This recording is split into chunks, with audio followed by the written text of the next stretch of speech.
In today's video, we will learn how to fix subject in Adobe Photoshop. Zoom in the picture, then select subject. Duplicate this subject. Press Ctrl Z on this keyboard to duplicate it. Then select subject and go to select pixel. Now select background layer. Turn off the lock icon. Then I will go to the select and modify. I will expand this subject to expand option. Increase the value and hit the OK button.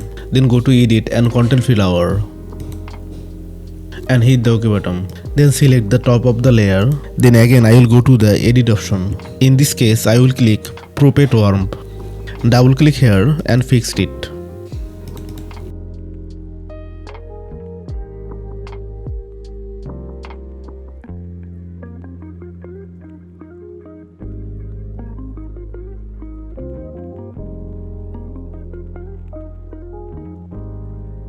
Now press enter key on this keyboard and then duplicate it to press alt on this keyboard.